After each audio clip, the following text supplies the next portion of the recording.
it did not help me in a way where I felt like I was actually growing financially because of the investment I made. See, money's supposed to be a boomerang, not a frisbee. Money's supposed to be a boomerang and not a frisbee. That means like a boomerang, you throw it out there, it's supposed to come back to you and come back faster. A frisbee, you just throw it and it's gone.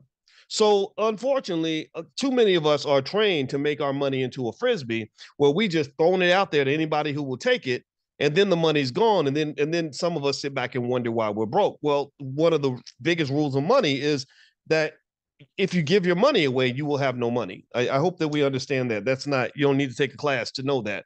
So when he says it did nothing for me, I really like the fact that he was really thinking as an investor, right? See, this is how investors think. Investors say, okay, I put money out, I should be getting something back. A consumer says, I put money out and I got a material item back. Now, he got a material item. He paid the $500,000 for the car. I'm sure they gave him the car, right? So he didn't say, I put out 500,000 and look at what I got back. He didn't say that, right? A child would say that. A young man would say that. A less conscious person would say that. Do you understand? Right? A less conscious person says, here's $3,000. Thank you for my new purse. Here's $500. Thank you for my new outfit. Right? But that's what I write about that in my book, The 10 Commandments of Black Economic Power. That is what I refer to as economic immaturity. Economic immaturity is where you do what Dr. Claude Anderson talks about, who also was big in Detroit. He wanted to build basically a little Africa in Detroit, and he said he's mad. He's still mad about it. Somehow it didn't work out. I don't know exactly what happened, but Detroit is kind of his stomping ground too. And because there are a lot of brilliant people in Detroit, by the way. And so he talks about this in his book, Powernomics, as the doctrine of unequal exchange. The doctrine of unequal exchange is where I give you this much and you give me that much. They did it in Africa. They do it to the African-American community. You give them money, hard-earned money.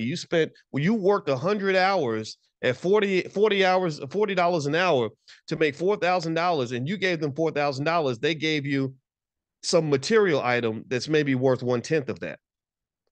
Right. So basically, when he says it did nothing for me, that is actually on the low a very conscious statement, because a lot of people would say, well, I spent 500,000. And you've heard a lot of rappers say, I spent 500,000 and I did get a lot for it. Look at my car. He's saying, yeah, I got the car.